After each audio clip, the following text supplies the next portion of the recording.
नमस्कार, अस्सलाम वालेकुम, गुड इवनिंग, आदाब, सत श्री अकाल। लाइव नेशन 7 में आपका स्वागत है।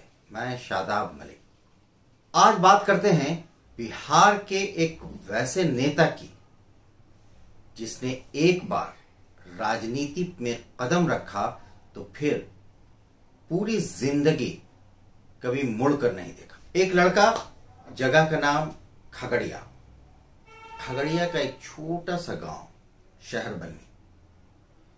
उस शहरबन्नी में एक लड़का जिसने बीए एलएलबी किया, उसके बाद मास्टर इन आर्ट्स किया, और फिर एक दिन है, उस दिन उनका और उनके पूरे घर में खुशी का माहौल होता है। वजह थी बीपीएससी का रिजल्ट आया था, और बीपीएससी यानी बिहार पब्लिक सर्विस कमीशन यानी लोक सेवा आयोग, बिहार लोक सेवा आयोग, बिहार का सबसे मतलब किसी भी स्टेट का लोक सेवा आयोग सबसे ऊंचे पद पर डायरेक्ट बहाली की संस्था होती है। और उस बीपीएससी में उस लड़के ने compete करके डीएसपी यानी जो टॉप रैंक होता है उस जमाने में, अब तो डिप्टी कलेक्टर, मतलब उस जमाने में टॉप रैंक को डीएसपी होता था, तो डीएसपी compete करता है। जाहिर सी बात है, एक गरीब घर का दलित लड़का डीएसपी बनता है, मतलब compete करता है।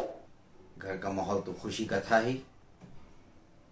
तैयारी शुरू होती है अब ट्रेनिंग में जाने की। सारी जो भी उसकी जरूरत की चीज है, जो खरीदने का सामान है, जो ड्रेस है, जो भी उसका रिक्वायरमेंट होता है, अब उसकी तैयारी शुरू हो गई थी कि अब ट्रेनिंग में जाना है तो क्या क्या लेना है। इसी बीच में जब वो ट्रेनिंग में जाने की तैयारी कर रहा होता है और शहर यानी खगड़िया जाता है कुछ सामान खरीदने, वहां कुछ नेता होते हैं जिनकी नजर शायद पहले से होगी, मगर तब इस लड़के से मुलाकात होती है और इसे एक सलाह दी जाती है। वो साल था 1969।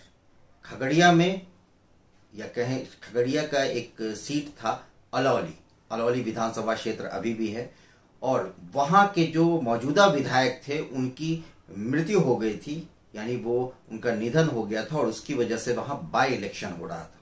तो कुछ लोग थे वो संयुक्त सोशलिस्ट पार्टी के कुछ नेता थे। संयुक्त सोशलिस्ट पार्टी जिसकी स्थापना जॉर्ज फर्नांडिस ने की थी, और वो उन्होंने की थी 1964 1964 में। तो उनकी नजर इस लड़के पर पड़ी और उन लोगों ने इसको बोला कि आप चुनाव लड़ो। इन्हें वो बात बहुत हंसने वाली लगी कि चुनाव, और मैं कभी कोई नेतागिरी तो की नहीं थी। अब जब इस लड़के को वो लोग बोलते हैं कि तुम चुनाव लड़ो, तो कंफ्यूज होता है और इन्हें बड़ा ताज्जुब होता है कि मैं और चुनाव, ये उस बात पर ज्यादा तवज्जो नहीं करते और फिर अपने घर आ जाते हैं। लेकिन कहीं ना कहीं जहन में फिर ये बात एक घूमने लगती है कि आखिर मुझे ऐसा क्यों कहा गया। वो जिस दलित लड़के की मैं बात कर रहा हूं, ये अलौली विधानसभा क्षेत्र रिजर्व सीट था, और उस रिजर्व सीट होने की वजह से दलित ही उम्मीदवार को वहां खड़ा करना था। और तब के जमाने में दलित उम्मीदवार कोई ऐसा युवा जो इतना पढ़ा लिखा हो कि एलएलबी किया, और उसके बाद उसने मास्टर्स यानी एमए किया, वो भी पटना यूनिवर्सिटी से, बीए किया खगड़िया से, और मास्टर किया पटना यूनिवर्सिटी से।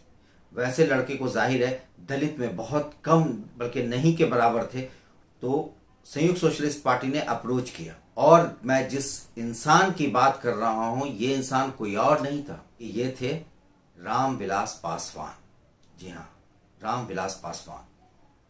रामविलास पासवान जब अपने घर गए तो इनके भी मन में नेता बनने की थोड़ा सा मत कहीं ना कहीं जहन में आने लगी बात। तो इन्होंने अपने पिता को जैसे ही बताई, पिता भड़क गए, क्योंकि जाहिर है जो लड़का सामने में वर्दी टंगी दिख रही हो, वो भी डीएसपी की यानी बिहार सर्विस के सबसे बड़े पोस्ट की जो डायरेक्ट बहाल होती है, और वहां पर वो उम्मीद करना जिसकी अभी जंग शुरू भी नहीं हुई है, मतलब एक चुनाव लड़ना और चुनाव लड़कर नेता बनना, तो ये बड़ा उनके पिताजी रामविलास पासवान के, जिनका नाम जामुन पासवान था, वो काफी अपने बेटे यानी रामविलास पासवान पर गुस्से में आ गए और सीधा सीधी कहा कि तुमको कुछ और नहीं करना है, सीधा नौकरी बहाल होना है और तुमको ट्रेनिंग में जाना है।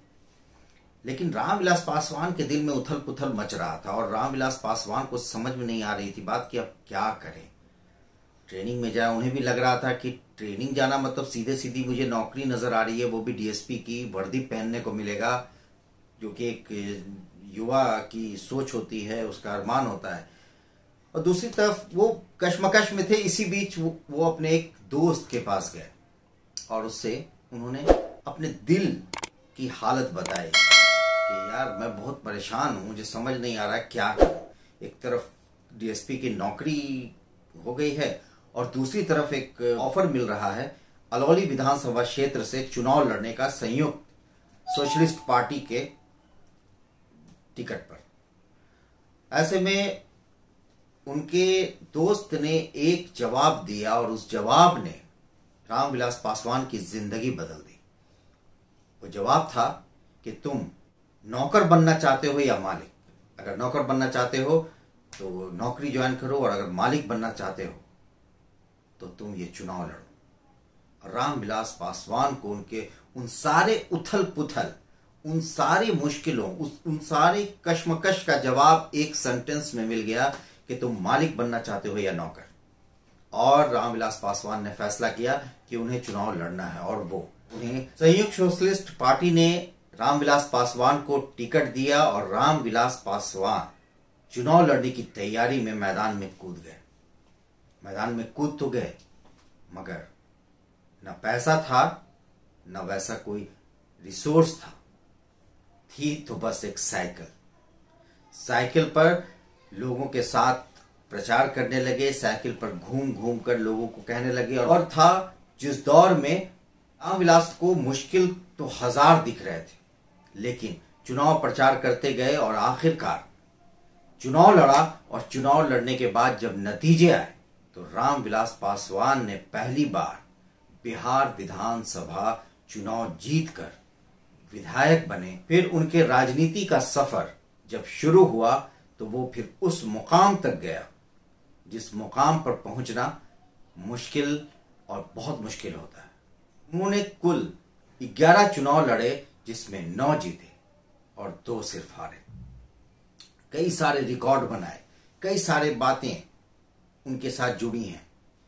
उन्हें किसने मौसम वैज्ञानिक कहा, बहुत सारी कहानियां रामविलास पासवान से भी जुड़ी हैं और बहुत सारी कहानियां हर राजनीति और राजनीति के एक एक पहलू की बात हम आपको अपने वीडियो में बताते रहेंगे।